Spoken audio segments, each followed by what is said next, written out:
Hi friends, कैसे हैं आप लोग? स्वस्थ होंगे, मस्त होंगे। आज हम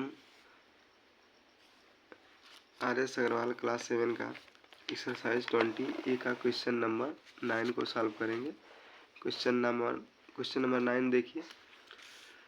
find the length of the largest poles that can be placed in a hall 10 metre long, 10 metre wide and 5 metre height. ये कह रहा है find the length of the largest pole, वह सबसे बड़ा लंबे पोल का जो है लेंथ बताइए। दैट कैन बी प्लेस्ड, जिसको हम प्लेस मतलब रख सकते हैं, इन ए हाल, एक हाल में, जिसकी लेंथ ब्रीथ और वाइड, लेंथ ब्रीथ और हाइट दे रखा है। तो हम जैसे मान लीजिए कि कोई रूम है, उस रूम में अधिक से अधिक कितना बड़ा जो है लेंथ रख सकते हैं, यानी उसकी लंबाई क्या, अधिक से अधिक लंबाई हमें क्या पता है क्या होगी। अगर हम इसको रूम में एक कोने से, एक नीचे के कोने से एक ऊपर के कोने में बिल्कुल तिरछा कोई चीज़ रखते हैं, तो सबसे ज़्यादा लेंथ उसमें उसका होगा उस डायगोनल का। उसको हम डायगोनल के नाम से जानते हैं। ओके, तो अगर किसी भी रूम का डायगोनल निकालना होगा तो उसके लिए फार्मूला आपको दिया गया था। तो हम फार्मूला लिखेंगे क्वेश्चन नंबर 9। क्वेश्चन नंबर 9 लिखेंगे।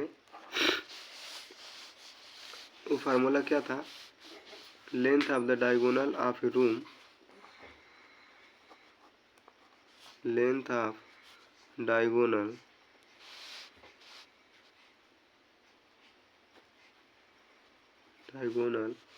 ऑफ ए रूम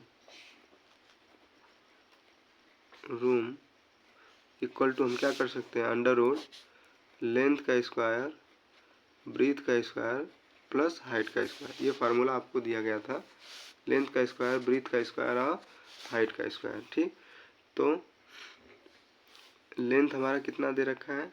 लेंथ दे रखा है 10, ब्रीथ दे रखा है 10 और हाइट दे रखा है 5। यहाँ पे दे रखा है आपको लेंथ, ब्रीथ और हाइट 10 मीटर, 10 मीटर और 5 मीटर दे रखा है। तो अंडर रूट करेंगे, 10 का स्क्वायर हो जाएगा और ये 10 का स्क्वायर हो जाएगा और ये 5 का स्क्वायर हो जाएगा, इक्वल टू ये 100 हो जाएगा, ये 100 हो जाएगा और ये 25 हो जाएगा। ओके, तो 100 100 200 25 अंडर रूट 225। तो ये किसका वर्ग है? ये 25 का वर्ग है। तो जो हमारा डायगोनल निकल के आया वो कितना निकल के आया? 25। ओके, यानी हम 25 मीटर का सबसे बड़ा जो है उसमें पोल रख सकते हैं। यही हमसे पूछ रहा था। ठीक, क्वेश्चन नंबर अगले पे चलते हैं। क्वेश्चन नंबर 10 क्या है? Find the area of square each whose side measure 8.5 metre. तो कह रहा है find the area of the square, एक स्क्वायर का एरिया हमें फाइंड करना है। Each whose side measure 8.5 metre, तो जिसका माप जो है 8.5 मीटर होगा। देखिए, इसके पहले आप लोगों ने जो भी क्वेश्चन पढ़ा था वो पेरीमीटर का क्वेश्चन था। तो उसमें पेरीमीटर में आपको दो चीज़ दे के रखा था, एक लेंथ और एक ब्रीथ। ठीक, अब यहाँ पे केवल आपको एक ही साइड दिया है और वो भी इसका नाम पूछ रहा है स्क्वायर का। तो जब हमें एक ही साइड दे और किसी का एरिया पूछे, चाहे उसका लेंथ पूछे, चाहे ब्रीथ पूछे, तो हम उसको स्क्वायर समझेंगे। यदि यहाँ पे स्क्वायर का नाम नहीं दिया होता है और एक साइड दिया रहता है तो हम इसको स्क्वायर ही समझेंगे। ठीक, तो क्वेश्चन नंबर 10 क्या कर रहा है कि एक find the area of square, किसी स्क्वायर का एरिया निकालिए, वो साइड मेजर, जिसकी एक माप दे रखी है। तो हमें जब भी स्क्वायर देगा तो उसमें एक ही माप देगा। ठीक, उसमें लेंथ ब्रीथ अलग अलग नहीं होता है, उसमें केवल एक ही माप देगा। उसी माप से हम उसके पेरीमीटर को और एरिया को आराम से फाइंड कर सकते हैं। तो यहाँ पे साइड दे रखा है, साइड कितना दे रखा है? 8.5 मीटर दे रखा है। ओके, यहाँ पे साइड 8.5 मीटर दे रखा है। तो हम क्या करेंगे, यहाँ पे स्क्वायर का एरिया लिखेंगे, area of square area of square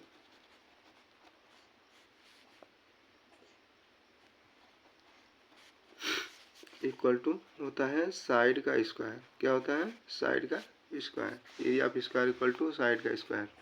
तो हमें साइड दे रखा है 8.5।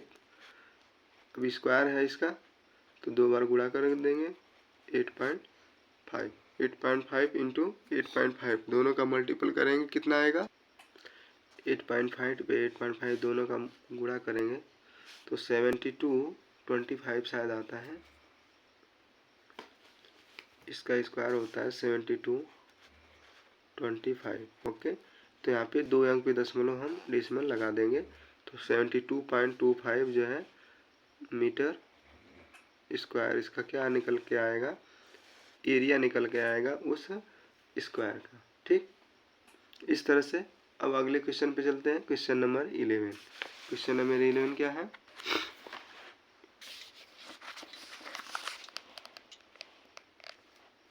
क्वेश्चन नंबर 11 में है find the area of the square the length of whose diagonal is.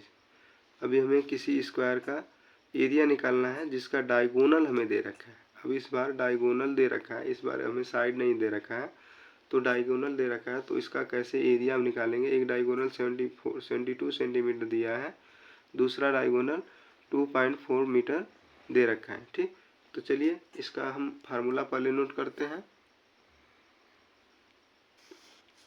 Question number 11 आपका, क्वेश्चन नंबर 11 में पहले हमें डायगोनल दे रखा है D1 72 सेंटीमीटर दे रखा है। D1 का मतलब हम डायगोनल फर्स्ट मानते हैं, पहला क्वेश्चन है इसमें। तो यहाँ पे लिखेंगे एरिया ऑफ डायगोनल।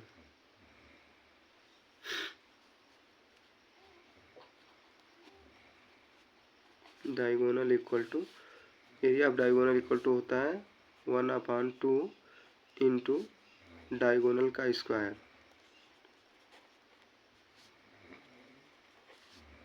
डायगोनल का स्क्वायर ये आपकी एरिया होती है जब डायगोनल।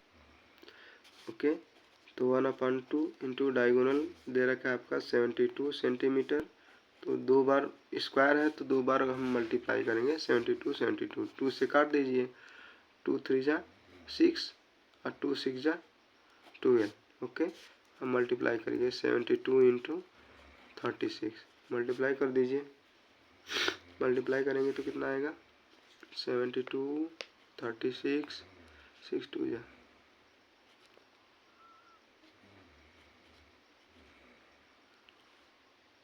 3 2 जा 6 3 7 जा 21 2 9 4 1 1 5 25 92 सेंटीमीटर स्क्वायर हो जाएगा इसका एरिया। किसका? इस पूरे स्क्वायर का एरिया हो जाएगा 2592 सेंटीमीटर स्क्वायर। ओके, इस तरह से दूसरा इसका दूसरा वाला भी लगा सकते हैं। 2.4 मीटर दिया है, इसको हम सेंटीमीटर में करके लगाएं तो भी आएगा, मीटर में करके लगाएंगे तो भी इसका आंसर आराम से आ जाएगा। ठीक, इस तरह से अब हम अगले क्वेश्चन पे चलते हैं। अगला क्वेश्चन क्या दिया है? 12 number, the area of square is 16,200 metre square, find the length of the its diagonal. तो हमें एरिया दे रखा है इतना मीटर स्क्वायर और उसका हमें लेंथ पूछ रहा है, तो हम ठीक यही फार्मूला यूज करेंगे। क्वेश्चन नंबर आपका 12 है। क्वेश्चन नंबर 12 यही फार्मूला यूज करेंगे, area of square equal to side का स्क्वायर। हमसे साइड पूछ रहा है और एरिया दे रखा है, तो एरिया कितना दे रखा है? 16,200। तो एरिया के जगह पे हम क्या लिखेंगे? 16,200 एरिया लिखेंगे इक्वल टू साइड का स्क्वायर। हम साइड को हम यक्स मान लेते हैं, यक्स का स्क्वायर यहाँ पे लिख सकते हैं। ठीक, तो यक्स का स्क्वायर है यहाँ पे। जब स्क्वायर को हटाएंगे तो यह सामने वाला जो नंबर होता है वो अंडर रूट में चला जाएगा, तो इसको हम उल्टा करके लिख देते हैं ताकि हमें आसानी होगी। तो यक्स बराबर हम लिख सकते हैं 16 200। ओके,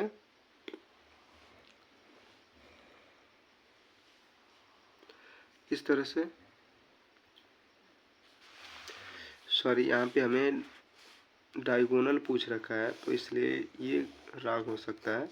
यहाँ पे लिखेंगे 1/2, यहाँ पे फार्मूला लिखेंगे area of square equal to 1/2 into diagonal.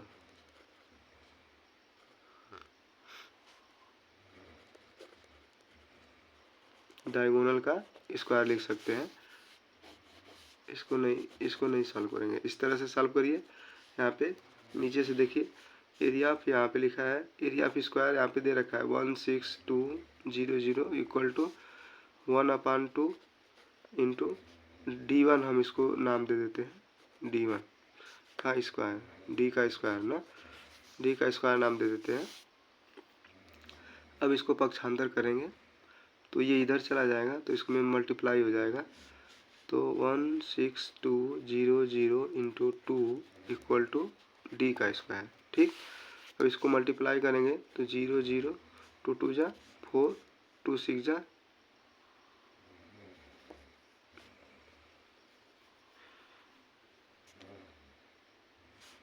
2 6 जा 12 और 1 2 1 जा 2 और 1 3 हो गया इक्वल टू D का स्क्वायर। तो हम यहाँ पे कर सकते हैं D का स्क्वायर बराबर 32400 और D बराबर, जब इसको स्क्वायर हटाएंगे तो ये अंडर रूट में चला जाएगा, 32400 इक्वल टू, यहाँ पे कि ये किसका स्क्वायर है 324, ये शायद 18 का स्क्वायर है ना, 18 का स्क्वायर है। तो यहाँ पे हो जाएगा,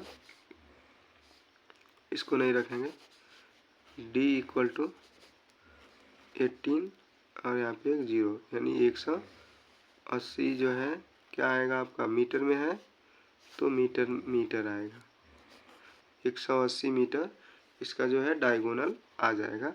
यहाँ पे थोड़ा सा मिस्टेक हो गया है, इसको छोड़ दीजिएगा, इसको नोट नहीं करना है, आपको यहाँ से नोट करना है area of square equal to 1/2 into diagonal का स्क्वायर। ओके, एरिया हमें दे रखा है 16200 इक्वल टू 1/2 इंटू, इसको हम D का स्क्वायर, डायगोनल को हम D के नाम से इंडिकेट कर दिए हैं।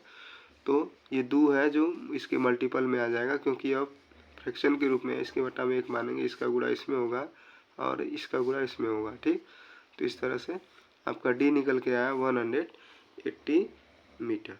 धन्यवाद।